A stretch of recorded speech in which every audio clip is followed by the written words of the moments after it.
Hello friends, मैं नवीन शर्मा आपके अपने YouTube channel concept with sigma में आप सभी का स्वागत करता हूं। आप सभी जानते हैं आपकी हरियाणा जीके की जो सीरीज चली हुई है उसका नेक्स्ट पार्ट लेके आया हूं आपके सामने। तो देखिए, पहला क्वेश्चन आपके सामने क्या दिया हुआ है। हरियाणा में संभागों की संख्या कितनी है। यहां पर पूछा गया हरियाणा में संभागों की संख्या कितनी है। आपसे ये भी पूछ सकता है हरियाणा में मंडलों की संख्या कितनी है। मंडल आए या संभाग आए, एक ही बात रहेगी। तो ध्यान रखना दोस्तों, वर्तमान में कुल कितने मंडल हैं या कुल कितने संभाग हैं। तो 6 संभाग हैं, याद रखना दोस्तों। 6 कौन कौन से हैं मैंने आपसे बताया था। जो टॉपिक वाइज मैंने करवाया था उस समय मैंने बताया था कि हरियाणा के 7 जिले, हरियाणा के मंडल यानी कि संभाग, हरियाणा के पुलिस रेंज और हरियाणा की पुलिस कमिश्नरिया, ये सारी बातें मैंने एक ही लाइन से क्लियर करवाई थी। और यहां पर मैं आपको बता दूं, एक लाइन याद रखना आपको, घर GHAR, घर जम्मू कश्मीर में। ये वो 7 जिले हैं। जब हरियाणा बना 1 नवंबर 1966 को, उस समय 7 जिले थे, जिससे गुरुग्राम, हिसार, अंबाला, रोहतक, जींद, करनाल और महेंद्रगढ़, ये 7 जिले थे। जब हरियाणा बना 1 नवंबर 1966 को, उस समय 7 जिले थे भाई। ठीक है, उसके बाद क्या होता है, घर जम्मू कश्मीर में लेने के बाद हमारे मेहमान आते हैं तो हम उनमें क्या खिलाते हैं, GHAR, घर में उनको चाय कॉफी पिलाते हैं। और ये क्या है, वो 6 मंडल हैं, हरियाणा के 6 संभाग हैं, जिसे गुरुग्राम, हिसार, अंबाला, रोहतक, करनाल और फरीदाबाद, ये हरियाणा के वो 6 मंडल हैं जिनमें हरियाणा के जिलों को विभाजित किया गया है। इनमें से सबसे बड़ा संभाग कौन सा है, तो आ जाएगा आपका रोहतक भाई। रोहतक संभाग सबसे बड़ा है। और इसमें कुल कितने जिले हैं, तो दोस्तों याद रखना 5 जिले हैं। हरियाणा के सबसे बाद में बनने वाले या नए बनने वाले संभाग, नए मंडल कौन कौन से हैं, तो करनाल और फरीदाबाद ये नए मंडल हैं। 5 जिले कौन कौन से आते हैं, याद रखने का तरीका देख लीजिए किस प्रकार से आपको याद रखना है। सबसे पहला, सबसे नया बनने वाला जिला कौन सा है, तो दोस्तों सभी को याद है, चरखी दादरी है। किस जिले में से बनाया गया है, भिवानी में से बनाया गया है। साइकिल वाला सोनीपत भाई। और सुराई उद्योग के लिए प्रसिद्ध जिला झज्जर भाई। 4 जिले तो हो गए, 1 2 3 और 4 और 5वां कौन सा हो जाएगा, रोहतक। तो रोहतक संभाग में रोहतक मंडल जो सबसे बड़ा हरियाणा का मंडल है, उसमें कुल कितने जिले हैं, तो दोस्तों 5 जिले हैं। आपसे छोटे से संभाग से, संभाग में छोटे से कोई भी क्वेश्चन नहीं पूछा जाएगा कि किस संभाग में सबसे कम जिले हैं, क्योंकि 3 मंडलों में 3-3 ही जिले हैं, तो छोटे से क्वेश्चन नहीं बनेगा। आपसे इस प्रकार पूछ सकते तो पूछेगा टोटल संभाग कितने हैं, तो 6 है। सबसे बड़ा मंडल कौन सा है, संभाग कौन सा है, तो रोहतक है। सबसे बाद में या नए बनने वाले मंडल कौन से हैं, तो करनाल और फरीदाबाद है। ये आपको ध्यान रखना है। करनाल में भी 3 जिले हैं, फरीदाबाद में भी 3 जिले हैं और गुरुग्राम में भी 3 जिले हैं। इस प्रकार छोटे से कोई क्वेश्चन नहीं बनेगा। प्रत्येक जिला किस संभाग में आता है ये मैंने ऑलरेडी पहली वीडियो में करवा रखा है। तो इसका जो राइट आंसर हो जाएगा वो क्या हो जाएगा दोस्तों, वो हो जाएगा D 6 में। साथ में आपको एक और बता दूं, ये आपके 7 जिले हो गए, ये आपके मंडल हो गए। यदि आपसे पूछा जाए कि हरियाणा में पुलिस रेंज कितनी है, पुलिस रेंज, तो ध्यान रखना दोस्तों, जब पुलिस की रेड पड़ती है तो पहला और आखिरी अक्षर छोड़ देना है। तो क्या बच गया दोस्तों, HAR और K, ये तो हो गया हमारी 4। और 5वीं कौन सी है, दक्षिण पुलिस रेंज का मुख्यालय रेवाड़ी। हिसार, अंबाला, रोहतक, करनाल और रेवाड़ी, ये हरियाणा की 5 पुलिस रेंज हैं। अगर बात आ जाए पुलिस कमिश्नरी, तो पुलिस कमिश्नरी क्या करने हैं दोस्तों, G और F, यानी कि जो हमने छोड़ा था वो तो जाएगा G F।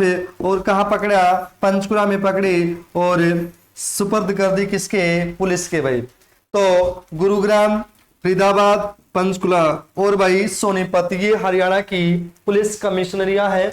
सोनीपत है ये सबसे नई बनने वाली पुलिस कमिश्नरी है। तो इस प्रकार से आपको याद रखना, बहुत ही बेहतरीन क्वेश्चन बनेंगे इससे, संभागों से क्वेश्चन जरूर आएगा भाई। अगला क्वेश्चन देखिए क्या दिया हुआ है, हरियाणा के गठन के समय सड़कों की कुल लंबाई कितनी थी।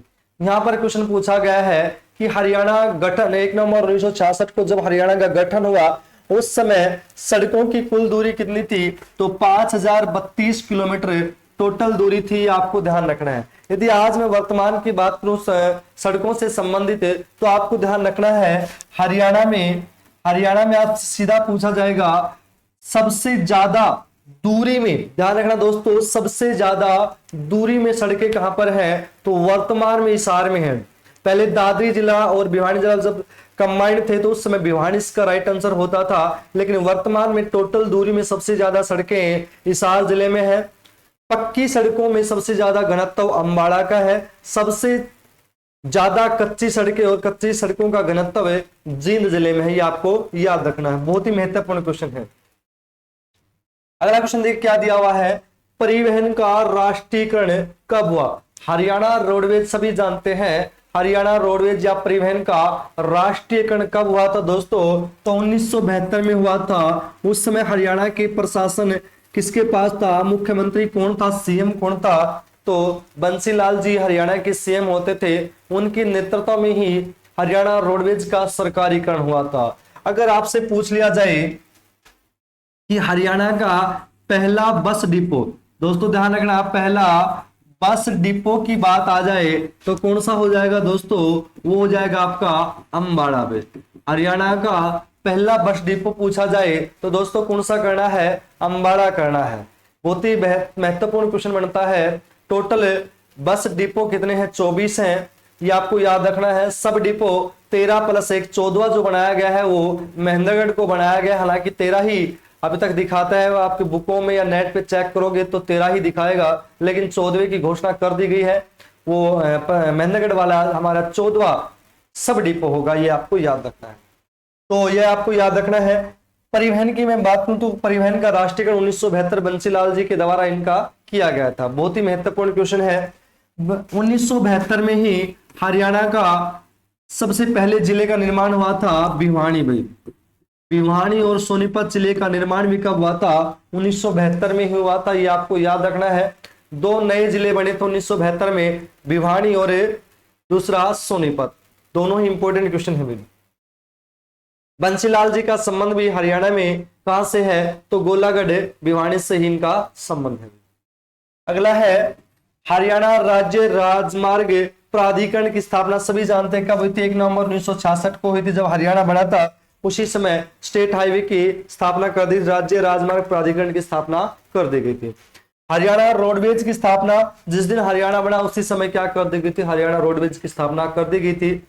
लेकिन उससे पहले 1972 से पहले एक निगम यानी कि प्राइवेट संस्था के रूप में कार्य करता था। सरकारीकरण कब हुआ? तो 1972 में हुआ था, 1972 में हुआ था।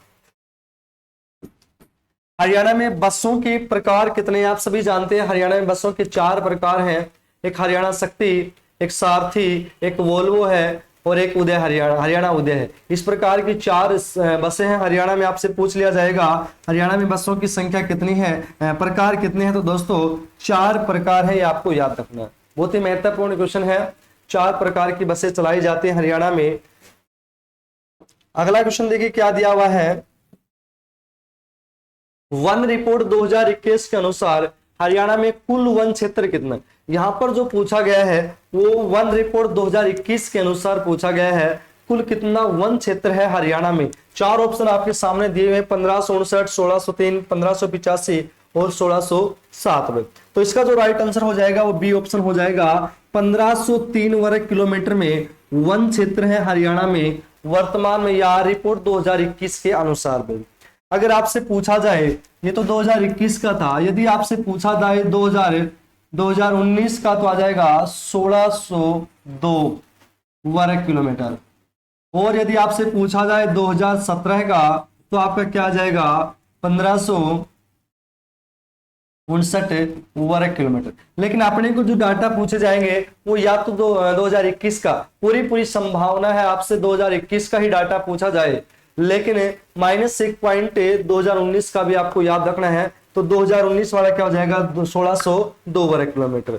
लेकिन आपसे पूछा जाए कि हरियाणा में सबसे ज्यादा वन किस जिले में है, जिला पूछा जाए ज्यादा में, ज्यादा में जिला पूछा जाए तो सबसे ज्यादा है पंचकुला में भी। हरियाणा में सबसे ज्यादा वन किस जिले में है दोस्तों, तो पंचकुला में है। दूसरे नंबर पर पूछा जाएगा तो यमुनानगर में है। सबसे ज्यादा वन हरियाणा के पंचकुला जिले में है। सेकंड नंबर आता है तो किसका आता है दोस्तों, वो आता है आपका यमुनानगर में। कम की मैं बात करूं तो सबसे कम कहां पर है दोस्तों, पलवल में है। सबसे कम वन हरियाणा के किस जिले में है, तो याद रखना दोस्तों पलवल में सबसे कम वन है। प्रतिशत में पूछा जाए तो फतेहाबाद का नाम लेना है। क्षेत्रफल में पूछा जाए तो पलवल का नाम लेना है। और ज्यादा में प्रतिशत में भी और क्षेत्रफल दोनों में ही पहला पंचकुला का और सेकंड नंबर है यमुनानगर का। यदि आपसे पूछा जाए कि हरियाणा में सबसे ज्यादा कौन सा वृक्ष पाया जाता है, सबसे ज्यादा वृक्ष कौन सा पाया जाता है, तो दोस्तों याद रखना इजरायली बबूल बेल। इजरायली बबूल बेल, इजरायली बबूल सबसे ज्यादा वृक्ष पाया जाता है हरियाणा में। हरियाणा में सबसे ज्यादा पेड़ कौन से पेड़ की संख्या है, तो याद रखना दोस्तों इजरायली बबूल की है। यदि आपसे पूछा जाए शहरी क्षेत्र में सबसे ज्यादा, तो नीम का नाम लेना है। और यदि आपसे पूछा जाए ग्रामीण क्षेत्रों में सबसे ज्यादा, तो शीशम का नाम लेना है। सबसे ज्यादा इजराइल बबूल, सेकंड नंबर पर आपका जाएगा सफेदा। अगर आपसे पूछा जाए हरियाणा का चंदन वृक्ष किसे कहा जाता है, तो चंदन वृक्ष कहा जाता है अपनी भाषा में तो जाटी, जिसको बोला जाता है जाटी, और वैसे उसको खेजड़ी भी कहा जाता है। जाटी या खेजड़ी को हरियाणा का चंदन वृक्ष कहा जाता है। ध्यान रखना दोस्तों हरियाणा का चंदन वृक्ष किसे कहा जाता है, जाटी या खेजड़ी। खेजड़ी का ही नाम क्या है, जाटी है। अपनी हरियाणी भाषा में उसको जाटी बोला जाता है। तो याद रखना जाटी को क्या बोला जाता है, खेजड़ी। और इसी का ही क्या नाम है, हरियाणा में चंदन वृक्ष का दर्जा दिया गया है, ये आपको याद रखना है।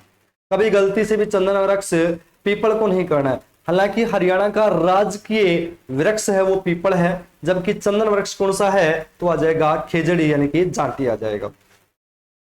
बहुत ही महत्वपूर्ण क्वेश्चन आपको याद रखने हैं। अगला क्वेश्चन देखिए क्या दिया हुआ है। हरियाणा में कुल बस अड्डे, यहां पर देखा गया है कि कुल बस अड्डे कितने हैं। देखिए एग्जाम में आपको 100 से अधिक है, इस प्रकार का ऑप्शन मिल सकता है। 100 से अधिक में, 100 से अधिक के ऑप्शन में मिल सकता है, ये आपको ध्यान रखना है। यदि आपको ऑप्शन में मिलता है 100, 50, 20, 70 और 100 से अधिक, तो ऑप्शन 100 से अधिक आपको टिक करना है। हालांकि वर्तमान में 125 बस स्टैंड बन गए हैं। बस स्टैंड पूछा है, बस अड्डे पूछा है। एक होता है बस अड्डा और एक होता है बस स्टॉप। बस स्टॉप अलग चीज होती है, बस अड्डा अलग चीज होती है। तो दोनों में ध्यान रखना। बस अड्डे 125 है, बस स्टॉप तो बहुत ज्यादा है। हरियाणा में कुल बस डिपो, ये मैं ऑलरेडी आपको बता चुका हूं, 24 है भाई। हरियाणा में सब डिपो ये मैंने आपको बता दिया है, 13 है। जो 14वां या ये बड़ा है, ये कौन सा बड़ा है दोस्तों, महेंद्रगढ़ का 14वां बस सब डिपो बड़ा है। सब डिपो का बड़ा है, कौन सा 14वां बड़ा है, तो महेंद्रगढ़ का 14वां सब डिपो की घोषणा हुई है। हालांकि इससे पहले कितने हैं, 13 ही है, ये आपको याद रखना है। हरियाणा में सबसे बड़ा बस अड्डा, यहां पर ध्यान देना दोस्तों, क्षेत्रफल में सबसे बड़ा है ये। इसमें दोस्तों क्षेत्रफल में बड़ा है, क्षेत्रफल में सबसे बड़ा है। क्षेत्रफल का में सबसे बड़ा हरियाणा का बस स्टैंड कौन सा है, तो याद रखना दोस्तों झज्जर बस स्टैंड है। हरियाणा के क्षेत्रफल में सबसे बड़ा बस स्टैंड है या बस अड्डा है, कौन सा दोस्तों, झज्जर। लेकिन पूछा जाए हरियाणा का पहला बस डिपो, ये भी मैं ऑलरेडी आपको बता चुका हूं। सबसे पहला बस डिपो कौन सा है, अम्बाड़ा। 1950 में स्थापना हुई थी। वर्तमान में अम्बाड़ा बस स्टैंड या बस अड्डे का नाम सुषमा स्वराज के नाम से कर दिया गया है। और सबसे बड़ा क्षेत्रफल के हिसाब से आ जाएगा तो झज्जर। जनसंख्या में सबसे बड़ा अम्बाड़ा, जनसंख्या में सबसे बड़ा बस स्टैंड पूछा जाए तो अम्बाड़ा। एरिया में सबसे बड़ा झज्जर। और इमारत में सबसे बड़ा कौन सा जाएगा, फतेहाबाद में। इमारत यानी कि बहुमंजिला बस स्टैंड कहां पर है, तो आ जाएगा आपका फतेहाबाद। दोस्तों याद रखना बहुमंजिला या इमारत में सबसे बड़ा आ जाएगा फतेहाबाद। जनसंख्या में पूछा जाए तो अम्बाड़ा, और क्षेत्रफल में पूछा जाए तो आपका कौन सा आ जाएगा, झज्जर इसका राइट आंसर हो जाएगा। अगला क्वेश्चन देखिए क्या दिया हुआ है। हरियाणा की प्रसिद्ध खिलाड़ी गीता जुत्सी का संबंध किस खेल से है? दौड़, कुश्ती, टेनिस और बैडमिंटन। 4 ऑप्शन आपके सामने दिए हुए हैं। मेरे हिसाब से किसी बच्चे का ये क्वेश्चन गलत होने की संभावना ही नहीं बनती है, क्योंकि क्वेश्चन बहुत ज्यादा रिपीटेड है और सभी बच्चों को मुंह जबानी याद भी होगा कि गीता जुत्सी का संबंध किस खेल से है। तो दोस्तों याद रखना, दौड़ से। किससे दोस्तों? ए ऑप्शन इसका राइट आंसर हो जाएगा। दौड़ से इनका संबंध है। किसका? गीता जुत्सी का। ध्यान रखना, ए ऑप्शन इसका राइट आंसर हो जाएगा। बहुत ही महत्वपूर्ण क्वेश्चन है, गीता जुत्सी से क्वेश्चन आने की पूरी संभावना है। अगला क्वेश्चन देखिए, मुझे संपूर्ण भारत की भूमि चाहिए, ये कथन किसका है?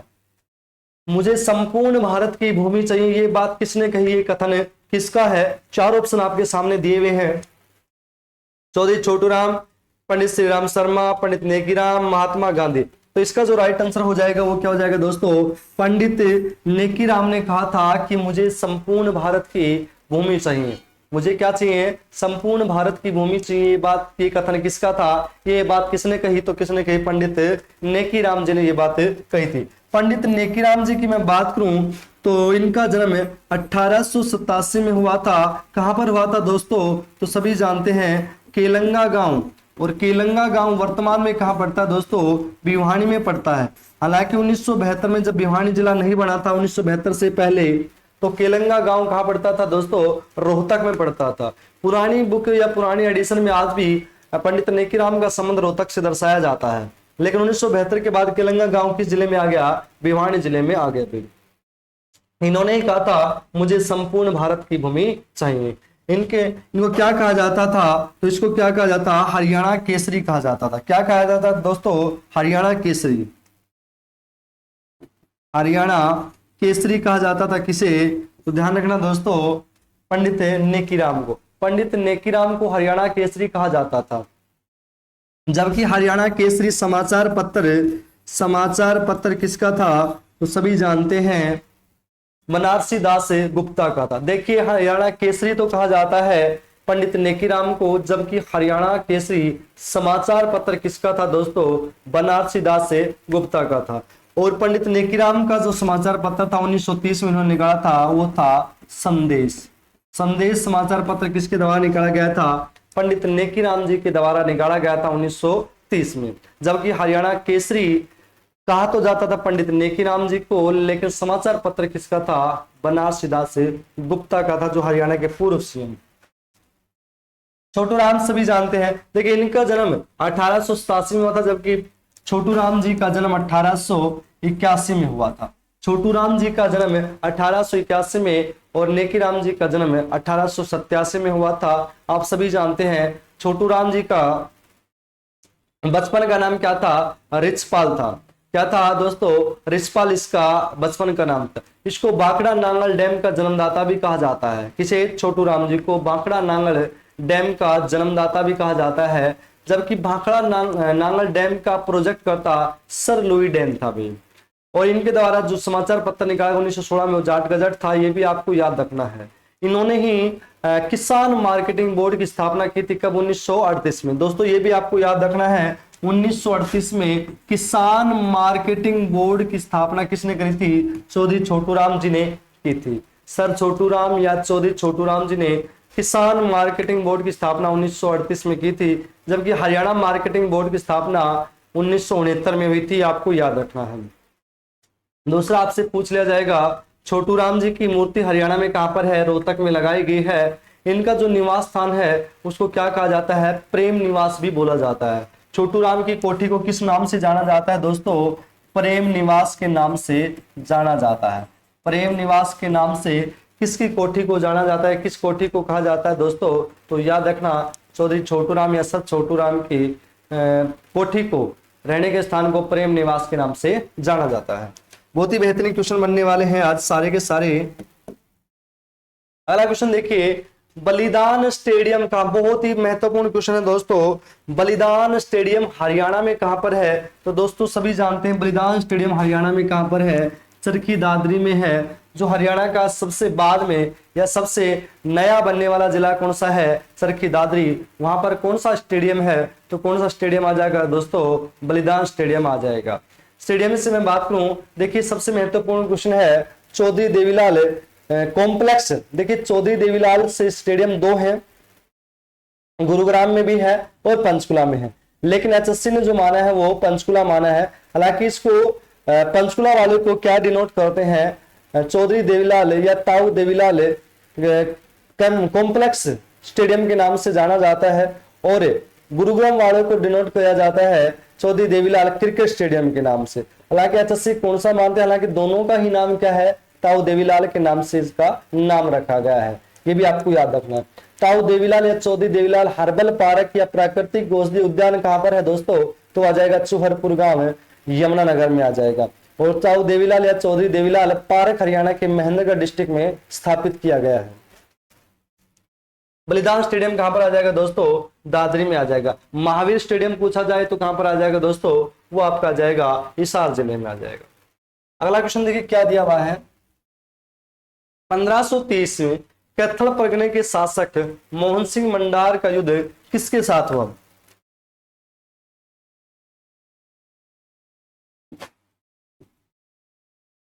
यहां से हमें दो बातों का पता चला, कैथल परगने का शासक 1530 में कौन था, तो कौन था, मोहन सिंह मंडार, या 1530 से पहले कौन था, मोहन सिंह मंडार। 1530 में इसका सामना किस से हुआ, तो याद रखना दोस्तों बाबर के साथ हुआ। बाबर के साथ इनका युद्ध हुआ, जिनमें इनकी मारे गए, इनकी हत्या हो गई थी, आपको पता है, सभी जानते हैं, इनकी मृत्यु हो गई थी, और 1530 में ही बाबर की भी मृत्यु हो जाती है। लेकिन अपने को जो क्वेश्चन याद करना है कि कैथल रियासत का 1530 में या 1530 से पहले इसका शासक कौन था, तो कौन था, मोहन सिंह मंडार। अगला क्वेश्चन आपसे ये पूछ सकता है कि मोहन सिंह मंडार का संबंध किस रियासत से है, तो दोस्तों किस रियासत से है, कैथल रियासत से है, ये भी आपको याद रखना है।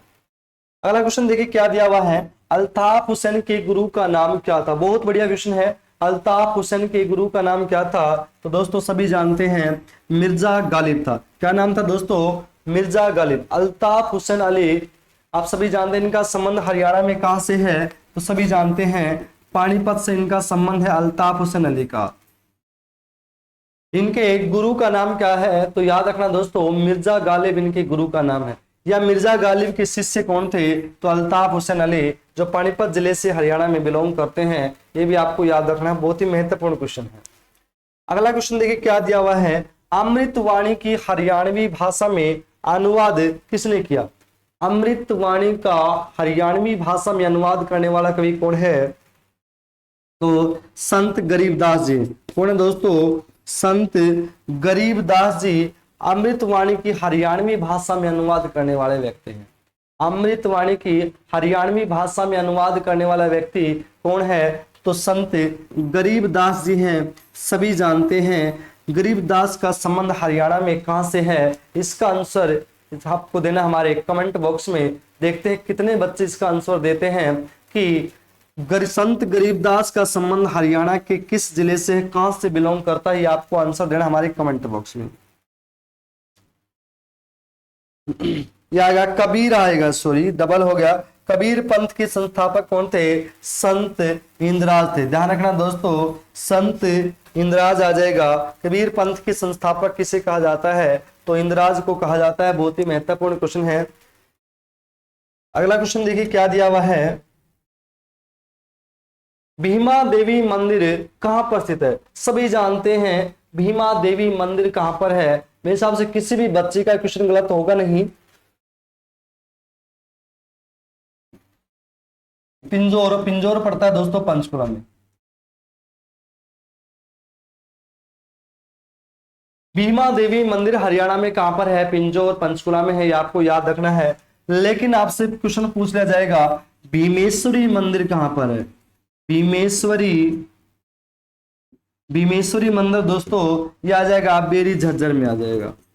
भीमेश्वरी मंदिर हरियाणा में कहां पर है, तो बेरी झज्जर में है। जबकि भीमा देवी मंदिर कहां पर है, ये आपका पंचकुला में है। इसी मंदिर को, भीमा देवी मंदिर को ही खजुराहो का मंदिर भी कहा जाता है। खजुराहो का मंदिर, हरियाणा में खजुराहो का मंदिर भी किसे कहा जाता है, तो भीमा देवी मंदिर को कहा जाता है। और भीमा देवी मंदिर हरियाणा में कहां पर है दोस्तों, तो आपका पंचकुला में है। अत्यंत महत्वपूर्ण क्वेश्चन है, आपको याद रखना है भीमा देवी और भीमेश्वरी। भीमेश्वरी बेरी झज्जर, जबकि भीमा देवी का संबंध कहां से है? पंचकुला पिंजौर से है। अगला क्वेश्चन देखिए क्या दिया हुआ है। मेहंदी रचे हाथ उपन्यास के लेखक कौन है? दोस्तों मेहंदी रचे हाथ एक उपन्यास है, उनके लेखक कौन है? चार आप ऑप्शन आपके सामने दिए हुए हैं, तो कौन आ जाएगा? रमेश चंद्र जैन। कौन दोस्तों? रमेश चंद्र जैन इसके क्या है? लेखक है। मेहंदी रचे हाथ उपन्यास के लेखक कौन है? रमेश चंद्र जैन भाई। एक आपसे क्वेश्चन पूछा जाएगा, हरियाणा राज्य का पहला उपन्यास, हरियाणा राज्य का पहला उपन्यास, हरियाणा राज्य का पहला उपन्यास कौन सा है?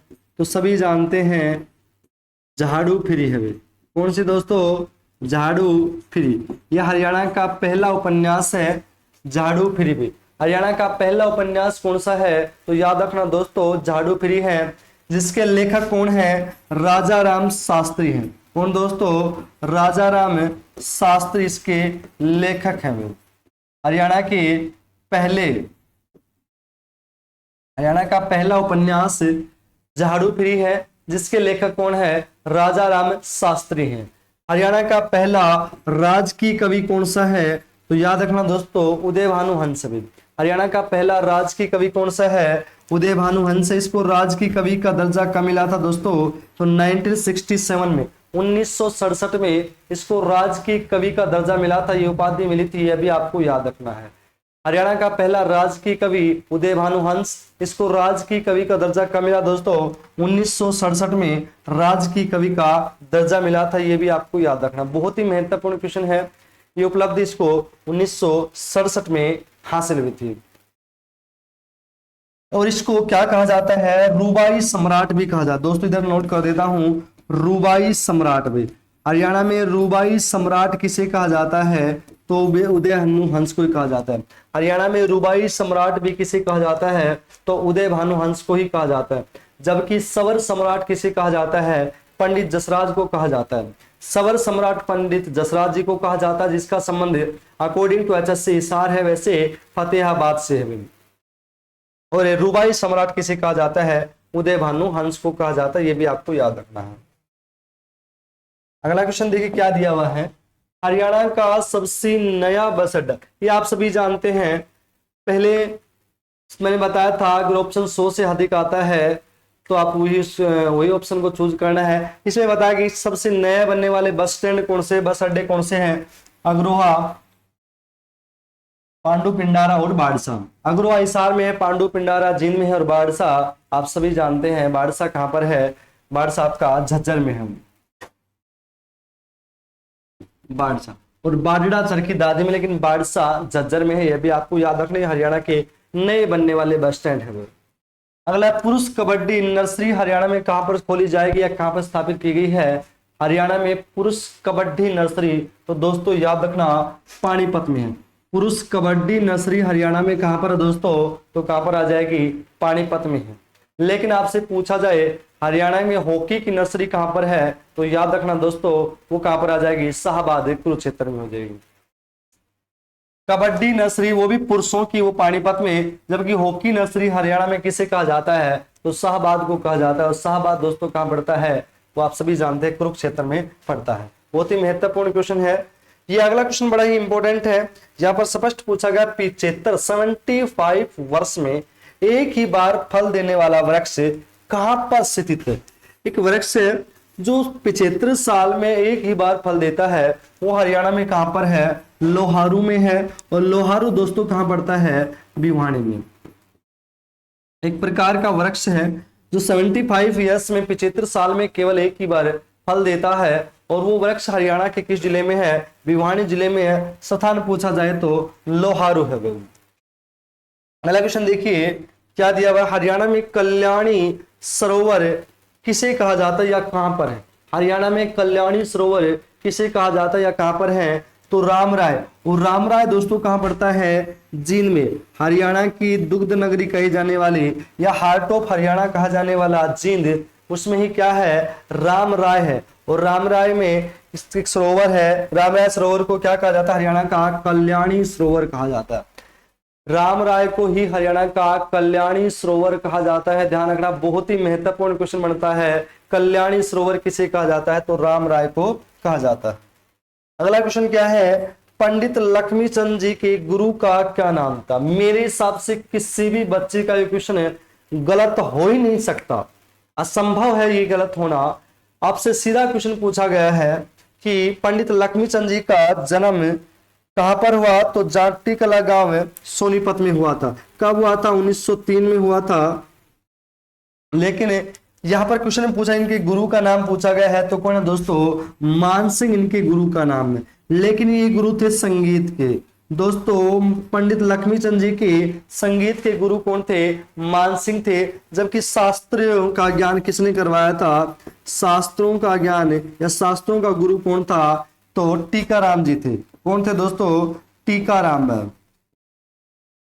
पंडित लक्ष्मीचंद जी के संगीत के गुरु कौन थे? तो याद रखना दोस्तों, मानसिंह थे। जबकि शास्त्रीय गुरु कौन थे? तो टीकाराम थे। ये भी आपको याद रखना, रोहतक जिले से बिलोंग करते हैं।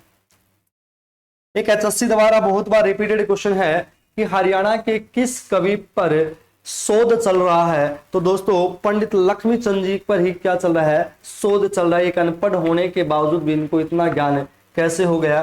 तो किस कवि पर शोध चल रहा है? तो पंडित लक्ष्मीचंद जी के ऊपर शोध चल रहा है। एचएससी द्वारा बार बार पूछा जाने वाला क्वेश्चन है। इनके नाम से हाल ही में यूनिवर्सिटी कहां पर स्थापित की गई? अटेरना में की गई है। ये भी आपको याद रखना है। हरियाणा में हरियाणा का तानसेन किसे कहा जाता है? तो ये पंडित लक्ष्मीचंद जी को कहा जाता है। सूफी दर्शन की मीरा भी किसे कहा जाता है? तो पंडित लक्ष्मीचंद जी को कहा जाता है। ये सारे क्वेश्चन इन्हीं से संबंधित हैं। अगला क्वेश्चन देखिए क्या दिया हुआ है। सतसई सशस्त्र श्लोकों का सार समूह किस संत के द्वारा लिखा गया था? बहुत ही बढ़िया क्वेश्चन है। तो इसका जो राइट आंसर हो जाएगा डी ऑप्शन हो जाएगा, संत निश्चल दास जी के द्वारा 27 सशस्त्रों श्लोकों का किसके द्वारा लिखा गया था? तो ये पंडित संत निश्चल दास जी द्वारा लिखा गया था, यानी कि डी ऑप्शन आपका सही हो जाएगा। राजा राम शास्त्री और उदय भानु हंस के बारे में हम जिक्र कर चुके हैं। सूरदास की बात करूं तो सूरदास का संबंध हरियाणा के सीही गांव, हाँ दोस्तों सीही गांव फरीदाबाद से बिलोंग करते हैं। सीही गांव फरीदाबाद से बिलोंग करते हैं सूरदास जी। इनसे यदि क्वेश्चन बनेगा तो क्या बनेगा? इनके गुरु कौन थे? तो इनका संगीत का गुरु कौन था दोस्तों? संगीत का गुरु था संत हरिदास। क्या दोस्तों? संत हरिदास। जबकि इनका दार्शनिक गुरु कौन था दोस्तों? दार्शनिक गुरु था वल्लभाचार्य। देखिए दोस्तों, सूरदास का संबंध हरियाणा के किस जिले से है? फरीदाबाद जिले से, सीही गांव से। इनके संगीत के गुरु का नाम संत हरिदास जी है। और इनके शास्त्रीय गुरु कौन थे? तो कौन थे? वल्लभाचार्य थे। इनके नाम से सूर्य सम्मान दिया जाता है।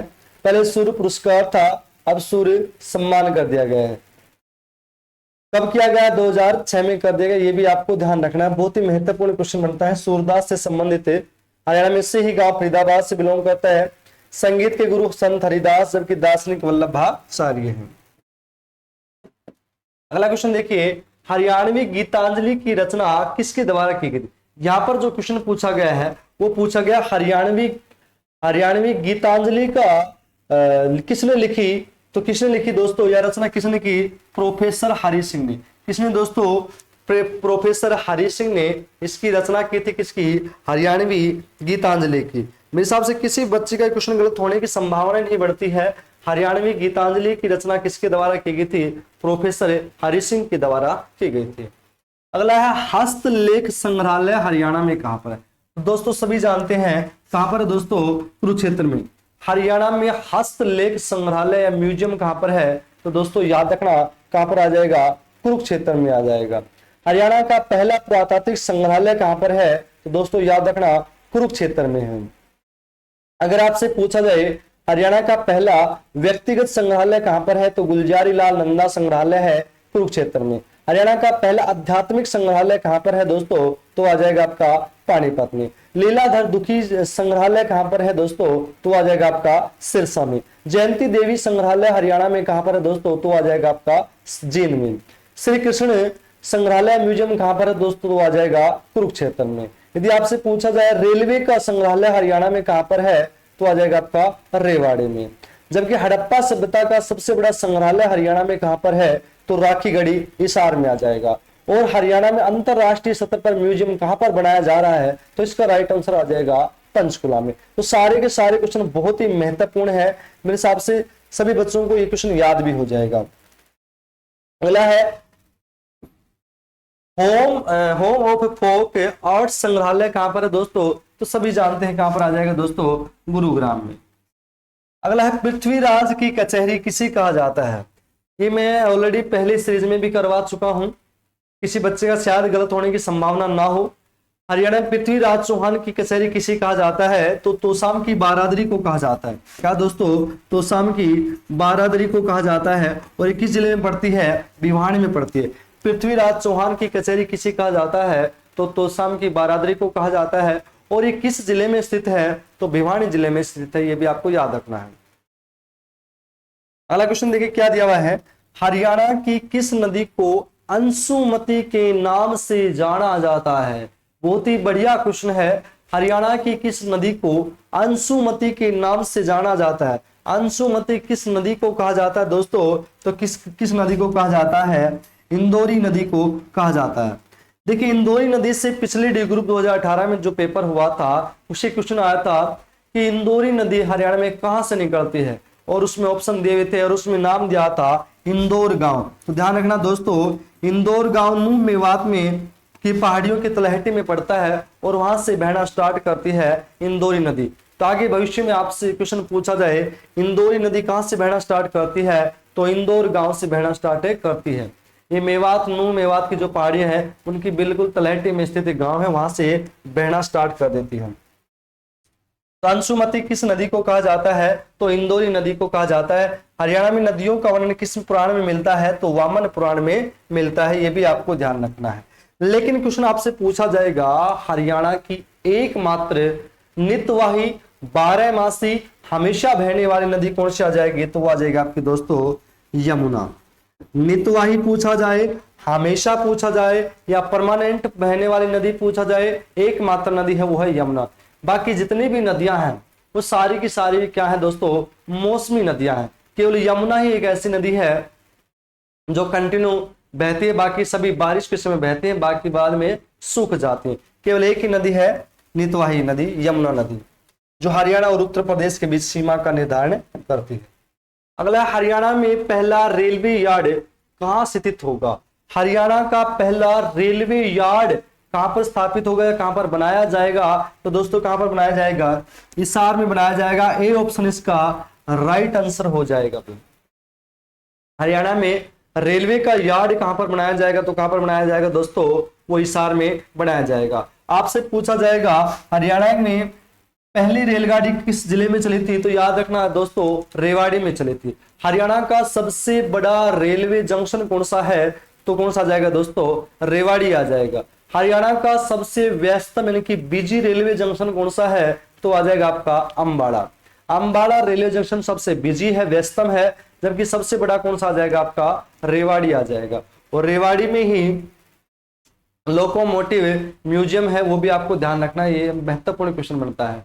हरियाणा में रेवाड़ी में ही एक इंजन आता है जिसका नाम है फेरी क्वीन, जो सबसे पुराना चालू हालत भाप का इंजन है फेरी क्वीन, वो भी कहां पर है, रेवाड़ी में, ये भी आपको याद रखना है। अगला क्वेश्चन देखिए क्या दिया हुआ है, हरियाणा की किस झील की आकृति अमीबा जैसी है।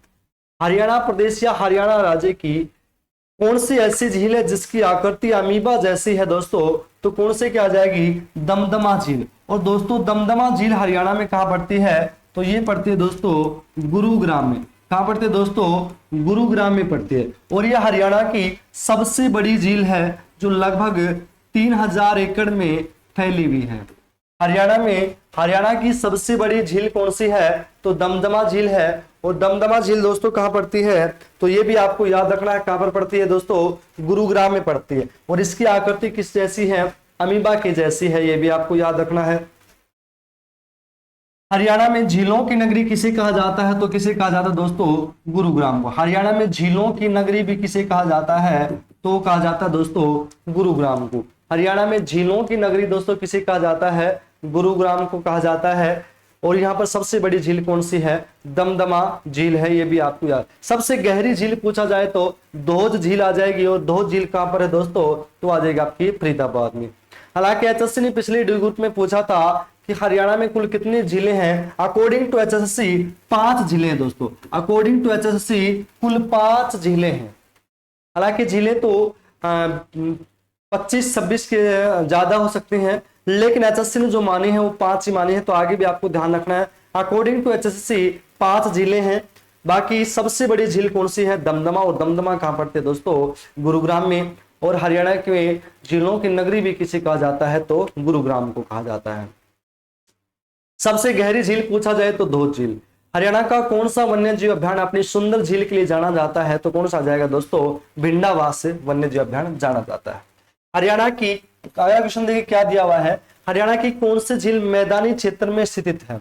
हरियाणा की कौन सी झील मैदानी भाग में स्थित है, तो दोस्तों कौन सी आ जाएगी, बीबीपुर झील। और सबसे महत्वपूर्ण क्वेश्चन ये बनता है, बीबीपुर झील हरियाणा में कहां पर है, तो दोस्तों याद रखना कुरुक्षेत्र में है। देखिए बीबीपुर गांव तो जींद में है, जहां से सेल्फी विद डॉटर की शुरुआत की गई थी सुनील जागलान के द्वारा। उस समय के गांव के सरपंच होते थे, उन्होंने इसकी शुरुआत की। लेकिन यहां पर पूछा गया बीबीपुर झील, झील बीबीपुर के नाम से वो कुरुक्षेत्र में है, जबकि बीबीपुर गांव है वो कहां पर आ जाएगा, जींद जिले में आ जाएगा। बहुत बढ़िया क्वेश्चन है भैया। अगला, हरियाणा में भूरिया नाला किस जिले में बहता है, तो सभी जानते हैं हरियाणा का भूरिया नाला किस जिले में प्रवाहित करता है, तो फरीदाबाद में करता है। वो फरीदाबाद 1979 में हरियाणा राज्य का जिला बना था, ये भी आपको याद रखना। हरियाणा की सबसे प्राचीन औद्योगिक नगरी है, क्षेत्रफल की दृष्टि से सबसे छोटा जिला भी यही है। अगला है, हरियाणा में मुगल द्वीप के नाम से किसे जाना जाता है। हरियाणा में मुगल द्वीप किसे कहा जाता है दोस्तों, मुगल द्वीप किसे कहा जाता है, तो थानेसर को कहा जाता है। वो थानेसर कहां पड़ता है दोस्तों, कुरुक्षेत्र में पड़ता है।